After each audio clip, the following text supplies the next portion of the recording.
मित्रों नमस्कार, आपका हमारे इस ग्रुप में हार्दिक हार्दिक स्वागत है। आज हम उस संबंध में बात करने जा रहे हैं जिसको कि सारा संसार जानता है, पहचानता है और उसके महत्व को भी समझता है। अर्थात संसार का सबसे शक्तिशाली जो भी आभामंडल में वस्तु है, भगवान है, चीज है, ग्रह है, तारा है, कुछ भी कहें, हम उस संबंध में आपसे बात करने जा रहे हैं। हम जिसकी बात करने जा रहे हैं उनका नाम है सूर्य भगवान, सूर्य देवता या सूर्य ग्रह। हम सारे सनातनी सूर्य को भगवान का दर्जा दे रखे हैं, शायद इसलिए दे रखा होगा कि सूर्य अगर किसी की भी जिंदगी में नहीं है तो उसकी जिंदगी नीरस या यूँ कह लीजिए कि मृत्यु प्राय हो जाती है, या यूँ कह लीजिए कि सूर्य के बिना संसार में जीवन संभव ही नहीं है। और जो इतना महत्वपूर्ण हो उसको हम कैसे छोड़ सकते हैं। अगर कोई भी हमारे जीवन में भी महत्वपूर्ण होता है तो हम उसको खुश करने के लिए या उससे संबंधित वो पावर प्राप्त करने के लिए तरह तरह के जतन और उपाय भी करते हैं। आपकी पत्रिका में सूर्य की स्थिति अच्छी है और सारे ग्रह खराब हैं तो भी आप ये मान लें कि आप बहुत सौभाग्यशाली और बहुत आभामंडल से युक्त व्यक्तित्व होगा आपका। आप बुद्ध को ठीक करके अपनी वाणी को कंट्रोल कर सकते हैं। आप मंगल ग्रह को ठीक करके बाहुबली बन सकते हैं, बलशाली बन सकते हैं। आप शुक्र को ठीक करके सारी लग्जरी प्राप्त कर सकते हैं। परंतु यदि आपका सूर्य ठीक नहीं है तो आप किसी से आंख में आंख डालकर बात करने की हिम्मत नहीं कर सकते।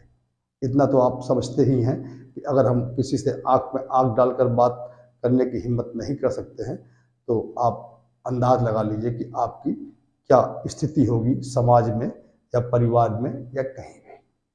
तो मित्रों, हम बात को विराम देते हुए आगे बढ़ते हैं कि सूर्य भगवान को कैसे प्रसन्न किया जाए।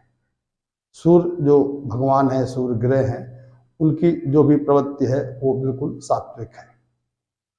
हम लोग सारे सनातनी एक प्रयास करते हैं कि सूर्य को अर्घ देते हैं सुबह प्रातः स्नान करने के बाद सूर्य भगवान को जल देते हैं। अर्घ देना भी उसी को बोलते हैं। अब क्या होता है कि सूर्य को कैसे अर्घ दें, कब दें, किस चीज़ से दें, किस समय दें, ये हमारे मन में बहुत सारे सवाल उठते रहते हैं। तो इसी संबंध में मैंने सोचा कि शास्त्रोक्त जो है मैं वो आपको कुछ बताने का प्रयास करता हूँ। सूर्य को जब भी आप अर्घ दें तो आप ये ध्यान रखें कि सूर्य महाराज उस समय उदय हो रहे हों, अर्थात वायुमंडल में हल्की हल्की लालिमा दिखती है। ये सबसे उपयुक्त समय सूर्य देवता को जल देने का या अर्घ देने का माना गया है। मान लीजिए कि आपके पास कोई ऐसा काम है, कोई समस्या है कि आप उस समय नहीं उठ पा रहे हैं, तो फिर दूसरा जो स्टेप है उसके बारे में ये कहा गया है कि सूर्य उदय के 2 घड़ी के अंदर, अर्थात 1 घड़ी 48 मिनट की होती है, तो मोटा मोटा 96 मिनट अर्थात लगभग 1.5 घंटे के आसपास तक का आप सूर्य को अर्घ दें। अगर हम इसी को वैज्ञानिक दृष्टिकोण से बात करते हैं तो जो विटामिन डी हमको सूर्य प्रदान करता है वो सूर्य उदय के 2 घड़ी के अंदर वातावरण में पाया जाता है। ये तो रही शास्त्रोक्त कि ये सबसे उचित समय और थोड़ा सा कम, उचित तो नहीं कह सकते लेकिन थोड़ा कम प्रभावी समय जो हमने आपको बताया। लेकिन यदि और भी किसी तरह की कंडीशन क्रिएट हो रही है तो फिर आपका जब भी मन करे आप स्नान कर लें, शुद्ध हो जाए पूर्ण रूप से, इसके बाद सूर्य को जल दे सकते हैं। अब सूर्य को जल कहाँ से दें, कैसे दें या किस जगह पर दें, ये समस्या हमारे मन में आती है। तो जो इसका शास्त्रोक्त सबसे उचित स्थान बताया गया है वो तो कोई नदी, तालाब जहाँ पर पूर्ण रूप से पानी हो, अर्थात यूँ कह लीजिए ये कहा जाता है कि जो सूर्य को हम अर्घ देंगे वो जमीन पे नहीं गिरना चाहिए। तो जब हम नदी में पास में जाकर अर्घ देते हैं या किसी तालाब में जाके अर्घ देते हैं या समुद्र में जाके अर्घ देते हैं तो सबसे उचित माना गया है। लेकिन आजकल की भागती दौड़ती जिंदगी में लोगों के पास नदी भी नहीं होती है, तालाब भी नहीं होते हैं और सब लोग समुद्र के पास भी नहीं रहते हैं। तो ये समस्या उठती है कि जो हमारे शास्त्रों में लिखा है उसको कैसे फॉलो किया जाए। तो मित्रों, उसके लिए हमने आपसे बताया कि जो हम सूर्य को अर्घ देते हैं वो अर्घ जमीन पर नहीं गिरना चाहिए। तो हम लोग क्या करते हैं कि अपने घर की छत पर कोई गमला रख लेते हैं या कोई ऐसा पात्र रख लें जिसमें कि हम सूर्य को अर्घ दें, तो वो पानी जमीन पर न गिरे और उस पात्र में गिरे हुए पानी को आप किसी गमले में डाल दें या किसी पेड़ पौधे में डाल दें। अब ये हो गया तरीका आपका। अब हम सवाल उठता है कि किस चीज से दें।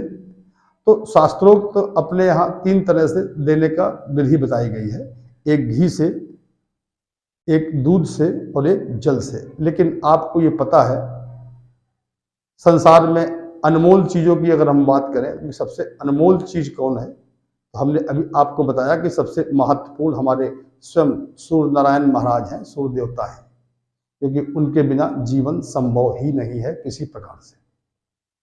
अब ऐसे व्यक्ति को हम किस चीज से अर्घ दें, सवाल ये उठता है।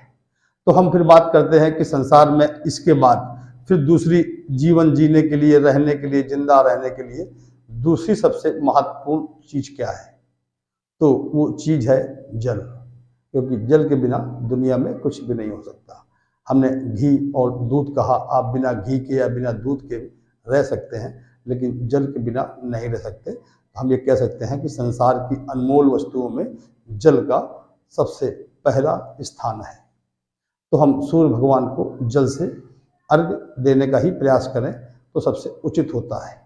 अब हम किसी अगर दूसरी समस्याओं से जूझ रहे हों, जैसे कि हमें कोई बीमारी हो या हमें कोई और भी तरह की समस्याएं हों, तो उसके लिए अपने शास्त्रों में घी से भी अर्घ देने को कहा गया है, दूध से भी अर्घ देने को कहा गया है, लेकिन उनकी कंडीशन अलग होती है। मैं कभी किसी दूसरे वीडियो में उस संबंध में आपको बताऊंगा कि दूध से अर्घ कब देना चाहिए अथवा घी से अर्घ कब देना चाहिए। तो आप जल से दें। अब फिर दूसरी बात आती है कि हम किस पात्र में से जल दें। तो अगर हम पात्र की बात करते हैं तो तांबा या पीतल का लोटा ये सबसे उचित कहा गया है अपने शास्त्रों में। तो आप तांबे या पीतल के लोटे से, गिलास से अर्घ दे सकते हैं। एक बात आपको बीच में काट के द्वारा कहना चाहूँगा कि जो भी घी से या दूध से अर्घ दिया जाता है, तो ऐसा नहीं है कि आप 1 बूंद या 1 चम्मच से अर्घ दे सकते हैं। उसके लिए कम से कम आधा लोटा या आधा गिलास तो घी या दूध होना ही चाहिए। चलिए उसके बारे में मैं आपको बाद में चर्चा करूँगा। अब हम बात कर रहे थे कि बर्तनों की, तांबे और पीतल के बर्तन से आप अर्घ देते हैं। अब जल से जब हम अर्घ देते हैं, तांबे पीतल का लोटा होता है, तो उसमें क्या क्या डालना चाहिए। बहुत लोग ये भी सवाल करते हैं कि सूर्य को जल खाली देना चाहिए, कैसे देना चाहिए। तो आप मित्रों ये मान लीजिए अपने शास्त्रों के हिसाब से अक्षत, पुष्प और चंदन, अगर ये 3 चीज, चाहे उसकी मात्रा क्यों ना न्यूनतम स्थिति में ही हो, बहुत कम हो, अगर ये चीज आप उपलब्ध कर सकते हैं, ये 3 चीजें जल में डाल के सूर्य नारायण को आप अर्घ दें, आप देखिएगा आपको सूर्य नारायण बहुत ज़्यादा कृपा भी देंगे और आपका जो आभा मंडल ऐसा बना देंगे कि आप हमेशा उससे प्रभावित रहेंगे। या यूँ कह लीजिए कि सामने वाला जो भी शख्स आपके सामने आएगा, आपके आभा मंडल को देख के यूँ कह लीजिए कि प्रभावित ही रहेगा और आपसे आंख मिलाने की हिम्मत भी नहीं करेगा। ऐसा हमारे सूर्य देव, या यूँ कह लीजिए कि जिनकी कुंडली में सूर्य अच्छे होते हैं, उनका व्यक्तित्व इस प्रकार का होता है। चलिए अब हम बात करते हैं कि हम जब सूर्य को तांबे या लोटे के बर्तन में जल से और अक्षत, हल्दी और पुष्प डाल के अर्घ दे रहे होंगे, तो उससे हमें कोई क्या मंत्र पढ़ना चाहिए। तो मित्रों उसके लिए आप ये मान लीजिए कि हम जो मंत्र की बात करते हैं, तो यदि आपको गायत्री मंत्र आता है पूर्ण रूप से, जिसका आप कंठस्थ हो और उसका उच्चारण आपको अच्छे से आता हो, तो आप उस मंत्र का जाप करें। या आपको अगर सूर्य नारायण का कोई भी अच्छे से मंत्र आता हो, जैसे कि कोई भी हो, आदित्य हृदय स्तोत्र हो, थोड़ा समय अधिक लगता है, अगर आप समय भाव कम है तो बीज मंत्र होता है ओम घड़ी सूर्याय नमः, इससे भी आप जाप करते रहें और सूर्य नारायण को अर्घ देते रहें। अर्घ देते समय हम बात करते हैं कि कैसी मुद्रा में हमें जल देना है।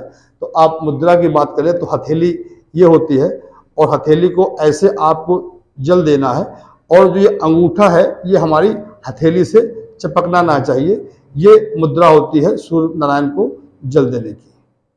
तो मित्रों, जो सूर्य भगवान के अर्घ देने के संबंध में जो लोग सवाल पूछते हैं, उनको मैंने छोटे से शब्दों में या छोटे से वीडियो में आपको बताने का प्रयास किया। आपको इसी तरह के अगर और भी कोई सवाल, मन में सवाल उठते हैं, तो आप हमें कमेंट बॉक्स में जाकर लिखें। मैं प्रयास करूंगा जो अपने सनातनी परंपराएं हैं उस संबंध में कोई अगर आपको दिमाग में कोई संशय है तो उसको मैं दूर करने का प्रयास करूंगा। हमारे इस चैनल को सब्सक्राइब करें, लाइक